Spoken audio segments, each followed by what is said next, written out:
மிதுன ராசிக்காரங்க நல்லது கெட்டதை முழுசாக தெரிஞ்சவங்க, புதன் பகவானை ராசி அதிபதியாக கொண்டவங்க, எல்லா இடங்களையும் நேர்மையும் உண்மையும் மட்டுமே நம்பக்கூடியவங்க. உங்களுக்கு சொந்தமோ பந்தமோ அது தப்புனா அது தப்பு தான், வெட்டு ஒன்று துண்டு ரெண்டுன்னு பேசக்கூடியவங்க. உங்களை ஒருத்தர் பஞ்சாயத்துக்கு கூட்டு போகிறாங்க அப்படின்னா நீங்கள் கூட்டு போகிற பக்கம்லாம் சப்போர்ட் பண்ண மாட்டீங்க. எந்த தரப்பு நியாயம் இருக்குதோ அங்கே தான் நீங்கள் சப்போர்ட் பண்ணுவீங்க. உண்மை நியாயத்திற்கு மட்டுமே என்றைக்குமே கை கொடுப்பீங்க. உண்மைக்கு புறம்பாக எந்த ஒரு விஷயத்தையுமே செய்ய மாட்டீங்க. இதனால தான் உங்களுக்கு நிறைய கஷ்டங்களும் துன்பங்களும் அதிகமாகவே ஏற்பட்டுக்கிட்டு இருக்கு. தங்களுடைய கஷ்டத்தையும் கண்ணீரையும் கடுகளவு கூட மற்றவங்களுக்கு தெரியாமல் பார்த்துக்குவாங்க. இதனால் பார்க்குறவங்க எல்லாருமே மிதுன ராசியா இவங்களுக்கு என்னப்பா சூப்பராக இருக்கிறாங்க, இவங்களுக்கு என்ன குறைச்சல் அப்படின்னு நினச்சிட்டு இருக்கிறாங்க. ஆனால் சாப்பாட்டுக்கு கூட கஷ்டப்படுறது உங்களுக்கு மட்டும்தான் தெரியும். கஷ்ட காலத்தில் திரும்பி பார்க்க கூட ஆள் கிடையாது. ஏதோ தட்டு மாதிரி எந்திரிச்சு நிற்கிறப்போ உங்களை குறை சொல்கிறதுக்குன்னே நிறைய பேர் தேடி வருவாங்க. உங்கள் சொந்தக்காரங்க நண்பர்களுக்கு ஒரு தேவை இருக்குதுன்னா மட்டும்தான் உங்ககிட்ட வருவாங்க. அந்த தேவை முடிஞ்ச உடனே உங்களை தூக்கி போட்டுருவாங்க. மறுபடியும் அவங்க வந்து உங்ககிட்ட உதவின்னு கேட்பாங்க. அவங்க உங்களுக்கு முன்னாடி பண்ண துரோகத்தை எல்லாமே மறந்துட்டு மீண்டும் அவங்களுக்காக உதவி செஞ்சு ஏமாறக்கூடியவங்க தான் நீங்கள். வாழ்க்கையில் எப்படியாவது முன்னேறிடணும் அப்படிங்கிறக்காக தினம் தினம் கஷ்டப்பட்டு உழைக்கிறவங்க தான் மிதுன ராசிக்காரங்க. கடந்த காலகட்டங்களில் தங்களுடைய வாழ்க்கையில் நீங்கள் நல்லது நடக்க போகுதுன்னு நினச்சிட்டு இருந்திருப்பீங்க. ஆனால் உங்களுக்கு அந்த டைமில் ஒரு மிகப்பெரிய ஏமாற்றம் தான். புதுசாக ஒரு சில பிரச்சனைகளும் கஷ்டங்களும் தானாகவே உங்களை இந்த ஜென்மச்சனி மூலமாகவும் விரையச்சனி மூலமாகவும் உங்களுக்கு அதிகமாகவே ஏற்பட்டு இருந்திருக்கும். மிதுன ராசிக்காரங்க சொந்த பந்தத்தை இழந்தீங்க, சொத்துக்களை இழந்தீங்க, தங்களுக்கு நெருக்கமாக இருக்கக்கூடிய உறவுகளையுமே இழந்தீங்க. கடைசியாக நான் மட்டும்தான் எல்லாத்தையுமே இழந்துட்டு நிற்கிறதா இருக்குது, எனக்கு உயிர் வாழவே பிடிக்கலன்னு சொல்லிக்கிட்டு இருக்கீங்க. இதுக்கு மேலே என்னால் வாழவே முடியலை சாமி, தயவு செஞ்சு என்னை வந்து கூடையே கூட்டிகிட்டு போயிரு. நான் இவ்வளோ கஷ்டப்பட்டதுக்கப்புறம் எனக்கு வாழ்க்கையில் வாழணுங்கிற எண்ணம் சுத்தமாகவே போயிருச்சு.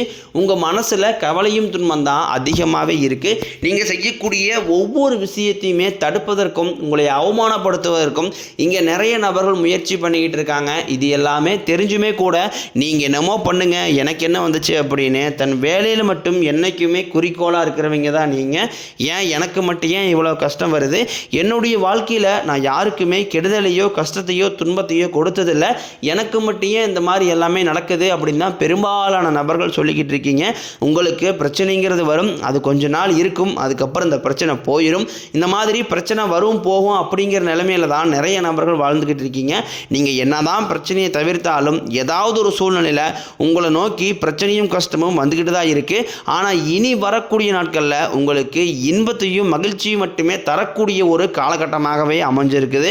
இது நாள் வரைக்கும் நடந்த கெட்ட விஷயத்தை எல்லாமே விட்டுருங்க. இனி வரக்கூடிய நாட்களில் உங்களுக்கு எப்படிப்பட்ட நன்மைகள் நடக்க போகுது அப்படிங்கிறத பற்றி தான் இந்த பதிவில் நாம் தெளிவாக பார்க்க போகிறோம். கடந்த 2025 மிக மோசமான ஒரு நரக வாழ்க்கையில் வாழ்ந்தவங்க தான் நீங்கள். ஆனால் தற்பொழுது நடக்கக்கூடிய இந்த 2026 நிச்சயம் உங்களுக்கு ஒரு மாற்றத்தையும் வெற்றியையும் முன்னேற்றத்தையும் தரக்கூடிய ஒரு காலகட்டமாகவே பார்க்கப்படுது. இப்படி தான் சாமி எல்லாருமே சொல்கிறீங்க, ஆனால் எங்கள் வாழ்க்கையில் எதுவுமே நடக்க மாட்டேங்குதே, கேட்கறதுக்கு நல்லா இருக்குது அப்படின்னு சொல்கிற உங்களுக்கு இந்த ஜனவரி மாதமும் பிப்ரவரி மாதத்தை விட்டுருங்க. இந்த 2 மாதங்களும் கிட்டத்தட்ட முடிஞ்சிருச்சு. இனி வரக்கூடிய இந்த மார்ச் மாதத்திலிருந்து பார்த்தீங்கன்னா, அதுவும் குறிப்பாக இந்த மார்ச் 6ஆம் தேதியிலிருந்து பார்த்தீங்கன்னா சனி பகவான் வந்து வக்ர நிவர்த்தி அடைகிறாரு. அப்படி வக்ர நிவர்த்தி அடைகிறதுனா என்ன சாமி அப்படின்னு கேட்குற உங்களுக்கு இத்தனை நாட்களாக நெகட்டிவாக செயல்பட்டு கொண்டிருந்த சனி பகவான் தற்பொழுது ப்ளஸ்ஸாக மாறி செயல்பட போகிறார். அப்படி ப்ளஸ்ஸாக மாறுறதுனால என்ன ஆகுன்னு பார்த்தீங்கன்னா, இத்தனை நாட்களாக கெடுதலும் மட்டுமே பண்ணிக்கிட்டு இருந்த சனி பகவான் அதாவது பார்த்தீங்கன்னா குறிப்பாக கர்ம வினைகளுக்கு ஏற்ற தண்டனைகளை கடந்த காலகட்டங்களில் கொடுத்துருப்பார். இனி வரக்கூடிய நாட்களை பொறுத்த வரைக்கும் நல்ல ஒரு முன்னேற்றம் அப்படிங்கிறது சனி பகவான் மூலமாகவே உங்களுக்கு ஏற்பட போகுது. அதை தொடர்ந்து பார்த்தீங்கன்னா உங்களுக்கு குருவுடைய வக்ர பயிற்சி. இத்தனை நாட்களாக 2ஆம் இடத்துல செயல்பட்ட குரு பகவான் தற்பொழுது 3ஆம் இடமான லக்னஸ்தானத்தை நோக்கி போக போறாரு. அப்படி 3ஆம் இடத்துல லக்னஸ்தானத்தை நோக்கி போறதுனால ஒட்டுமொத்த குரு பயிற்சி பலன்களும் தற்பொழுது உங்களுக்கு வரக்கூடிய நாட்களில் முழுமையாக கிடைக்க போகுது. அப்படி கிடைக்கிறதுனால பொருளாதாரத்தில் ஒரு மிகப்பெரிய ஒரு தாக்கம் அப்படிங்கிறது விரைவில் உங்கள் வாழ்க்கையில் ஏற்பட போகுது. அதற்கடுத்து பார்த்தீங்கன்னா சுக்கிர பயிற்சியை பொறுத்த வரைக்கும் இது 12 ராசிகளுக்குமே பொது பலன்களாகவே பார்க்கப்பட்டாலும் இதனுடைய கிட்டத்தட்ட ஒரு 80% பலன்கள் அனைத்தும் உங்களுக்கு தான் முழுமையாக கிடைக்க போகுது. ஏன்னா சுக்கிர பகவான் பார்த்தீங்கன்னா ரிஷபராசி வீட்டிலிருந்து தற்பொழுது உங்களுடைய புதன் ராசி வீட்டுக்கு தான் வந்திருக்காரு. அதாவது மிதுன ராசிக்காரன் உங்கள் வீட்டுக்கு.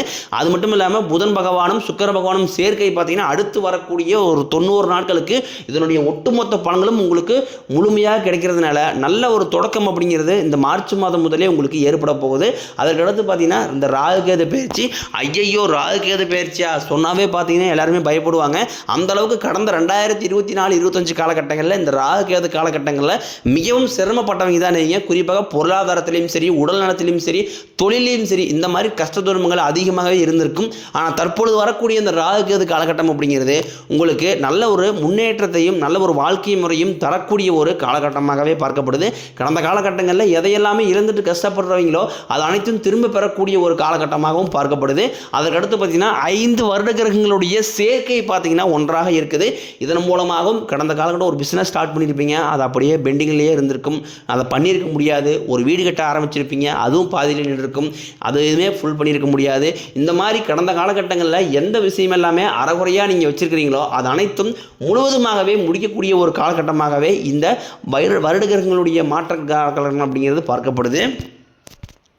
கடந்த காலகட்டங்களில் நல்ல ஒரு வேலைங்கிறது கிடைச்சிருக்காது. ஏதோ ஒரு கிடைக்கிற வேலைக்கு ஒரு 10,000 சம்பளத்துக்கோ 5,000 சம்பளத்துக்கோ பிடிக்காத ஒரு வேலையை குடும்ப கஷ்டத்துக்காக வேறு வழியே இல்லாமல் செஞ்சுக்கிட்டு இருந்திருப்பீங்க. ஆனால் இனி வரக்கூடிய நாட்களில் நீங்கள் படித்த படிப்புக்கு ஏற்ற மாதிரியும் உங்களுக்கு பிடிச்ச மாதிரியும் நீங்கள் ஒரு அரசாங்க வேலைக்கு ட்ரை பண்ணாலும் சரி, இல்லை ஒரு ஐடி ஜாப்போ, ப்ரைவேட் ஜாப்போ, பேங்க் சைடோ நீங்கள் எங்கே வேலைக்கு ட்ரை பண்ணாலும் அந்த ஜாப் அப்படிங்கிறது உங்களுக்கு நிச்சயமாக கிடைக்க போகுது.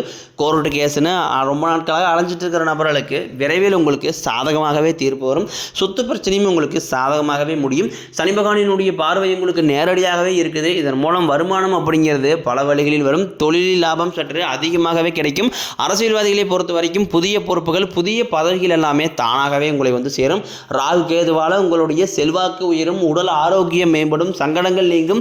மறைமுகமாக உங்கள் தொழில் வாழ்க்கையிலும் சரி, இல்லற வாழ்க்கையிலும் சரி நிறைய நபர்களும் தொல்லை கொடுத்துருப்பாங்க. இனி அவர்களுடைய தொந்தரவுங்கிறது முழுவதுமாகவே இருக்காது. கடந்த காலகட்டங்களில் நீங்களும் ஒரு கம்பெனியில் இரவு பகல் பார்க்காம உழைச்சிட்டு இருந்திருப்பீங்க. உங்களுடைய சொந்த கம்பெனியாக நினச்சி வேலை செஞ்சுருப்பீங்க. ஆனால் உங்களுக்கு இதனால் வரைக்கும் சரியான ஒரு அங்கீகாரம் அப்படிங்கிறது கிடைச்சிருக்காது. உங்களுக்கு அப்புறமோ கூட நிறைய நபர்கள் வேலைக்கு வந்திருப்பாங்க. அவங்களுக்கு நிறைய சலுகை எல்லாமே கிடச்சி நல்ல ஒரு முன்னேற்றத்திற்கு போயிருப்பாங்க. ஆனால் நீங்கள் மட்டும் எப்படி வேலைக்கு வந்து சேர்ந்தீங்களோ அதே மாதிரி தான் இன்னை வரைக்கும் இருந்திருப்பீங்க. ஆனால் இனி வரக்கூடிய நாட்களில் உங்களுக்கு சம்பள உயர்வு, பதவி உயர்வு, உங்களுக்கு மேலே இருக்கக்கூடிய அதிகாரிகளுடைய ஆதரவு முதற்கொண்டும் உங்களுக்கு கிடைக்க போகுது. இனி உங்கள் வார்த்தைக்கு மதிப்பு மரியாதை கிடைக்கும். அந்தஸ்தில் நீங்கள் எதிர்பார்த்த உயர்வுக்கு போக போகிறீங்க. இனி நினச்சது எல்லாமே நடக்கும். தொழிலில் வியாபாரம் தடைகள் அனைத்தும் விலகும், லாபம் அதிகமாக கிடைக்கும், முன்னேற்றம் உண்டாகும், வரவேண்டிய பணம் விரைவில் கைக்கு வந்து சேரும், குடும்பத்தின் நெருக்கடிகள் விலகும், செல்வாக்கு அந்தஸ்து உயரும், வெளிநாட்டு முயற்சிகள் வெற்றியை தரும், தெய்வ சிந்தனை அதிகமாகும், பெரியோர்களுடைய உதவிகள் கிடைக்கும், உறவில் இருந்த சண்டை சச்சரவு முழுவதுமாகவே விலகும், புதிய நண்பர்கள் உங்களுக்கு உதவி செய்வாங்க, தொழிலில் ஏற்பட்ட நெருக்கடிகள் நீங்கும், முறையை கிடந்த நிறுவனங்கள் மீண்டும் இயங்கும், வியாபாரத்தில் எதிர்பார்த்த லாபம் கிடைக்கும், புதிய தொழில் தொடங்கக்கூடிய முயற்சிகள் கண்டிப்பாக உங்களுக்கு வெற்றியை தரும். கடந்த காலகட்டங்களில் திருமண நிலை அப்படிங்கிறது பார்த்தீங்கன்னா உங்களுக்கு நிறைய பிரச்சனையும் சிக்கலையும் சவால்களையுமே சந்திச்சிருப்பீங்க. இதில் குறிப்பாக பார்த்தீங்கன்னா பெண்களுக்கு ஏதாவது ஒரு வகையில் திருமணம் அப்படிங்கிறது அடைஞ்சிருது. ஆனால் ஆண்கள் தான் ரொம்ப பாவம். அடிச்சு பிடிச்சி நிச்சயதார்த்த வரைக்கும் போனால் கூட அக்கம் பக்கம் இருக்கிறவங்க தெரிஞ்சவங்கன்னு கெடுத்து இருக்கிற நிறைய நபர்கள் இருக்காங்க. அது மட்டும் இல்லாமல் ஜாதகத்திலையும் பார்த்தீங்கன்னா சுத்த ஜாதகம், ராகு கேது ஜாதகம், செவ்வாய் ஜாதகம் இருக்கிறதுனால திருமண தடை அப்படிங்கிறது அதிகமாகவே ஏற்பட்டுக்கிட்டு இருக்கு. இது அனைத்தும் வரக்கூடிய நாட்களில் முழுவதுமாகவே நிவர்த்தி அடைய போகுது. வாழ்க்கை துணையை இழந்த மிதுன ராசி ஆண்களோ பெண்களோ அடுத்து வந்து செகண்ட் மேரேஜ், அதாவது இரண்டாவது திருமணம் பண்ணலாமா வேண்டாமா அப்படிங்கிற ஒரு மிகப்பெரிய குழப்பத்திலே இருப்பீங்க. அப்படி இரண்டாவது திருமணம் பண்ணும்போது சொந்தக்காரின் தப்பா பேசிடுவாங்களா, ஊருக்காரின் தப்பா நினச்சிருவாங்களா, அவங்க நினைப்பாங்க இவங்க நினைப்பாங்க அப்படின்ட்டு நிறைய நபர்கள் வந்து இரண்டாவது திருமணத்தை யோசிக்காம இருக்கீங்க. இப்போ இருக்கக்கூடிய பொருளாதார சூழ்நிலையும் இப்போ இருக்கக்கூடிய காலகட்டத்தை வச்சு பார்க்கும்போது ஒரு சிங்கிள் பேரண்டால் அந்த சொசைட்டியை சர்வே பண்ணுறது ரொம்ப கடினம். நீங்கள் எதிர்பார்த்த மாதிரியே நல்ல ஒரு மறுவாழ்க்கை அப்படிங்கிறது விரைவில் உங்களுக்கு அமையும். காதலிப்பவர்களுக்கு இந்த 2026 நிச்சயம் அது வெற்றியையும் கைவிடக்கூடிய ஒரு காலகட்டமாக பார்க்கப்படுது. காதலி பொருள் கண்டிப்பாக அடுத்த கட்டமாக திருமணத்தை நோக்கி தான் நீங்க போக போறீங்க. ஏன்னா கடந்த காலகட்டங்களில் காதலில் நிறைய சண்டை சச்சரவு, ஈகோ பிரச்சனை எல்லாமே நீங்க சந்திச்சிருப்பீங்க. இது அனைத்தும் தற்பொழுது முழுவதுமாகவே நிவர்த்தி அடைய போகுது.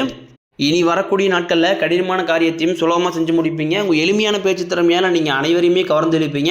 சமூகத்தில் உங்கள் பெயருக்கும் புகழுக்கும் படிப்படியாக முன்னேற்றம் வரப்போகுது. சிலருக்கு படிப்பதற்காகவும் வேலை விஷயமாகவும் தொழில் விஷயமாகவும் வெளியூர் வெளிநாடு போகக்கூடிய வாய்ப்புகள் எல்லாமே கிடைக்க போகுது. உங்கள் குடும்பத்தில் கடந்த காலகட்டங்களில் எந்த ஒரு சுப நிகழ்ச்சியுமே நடந்திருக்காது. இதை நினச்சி வீட்டில் கூடிய பெரியவங்க எல்லாமே ரொம்ப வருத்தப்பட்டு இருந்திருப்பாங்க. ஆனால் இனி வரக்கூடிய நாட்களில் உங்கள் குடும்பத்தில் திருமணம், சீமந்தம், புதிதாக வீடு கட்ட ஆரம்பிப்பீங்க. கிரகப்பிரவேசம் போன்ற சுப நிகழ்ச்சிகள் எல்லாமே நடக்க போகுது. மிதுன ராசியை பொறுத்த வரைக்கும் நீங்கள் ஆண்களோ பெண்களோ அரசு வேலையோ தனியார் வேலையோ கூலி வேலையோ நீங்கள் எதிர்பாராத வருமானம் அப்படிங்கிறது உங்களுக்கு இரட்டி மடங்காக கிடைக்க போகுது. சேமிப்பு அப்படிங்கிறது பல மடங்காக உயரப்போகுது. இதன் மூலமாக கடந்த காலகட்டங்களில் ஏற்பட்ட கடன் பிரச்சனை அனைத்து முழுவதுமாகவே நிவர்த்தியாக போகுது. ஒரு பைசா கடன் இல்லாமல் இனி வரக்கூடிய நாட்களில் அனைத்து விதமான கடன்களையுமே கட்டி முடிக்க போகிறீங்க. முடிஞ்ச அளவுக்கு தவறான உறவுகள் என்று தெரிந்தால் அந்த உறவுகளை விட்டு கொஞ்ச நாட்கள் மட்டும் விலகி இருப்பது உங்களுக்கு ரொம்ப நல்லது. இல்லாத பட்சத்தில் அவர்கள் மூலமாக நிறைய பிரச்சனையும் சிக்கலையும் சந்திக்கக்கூடிய வாய்ப்புகளும் அதிகமாகவே ஏற்படலாம்.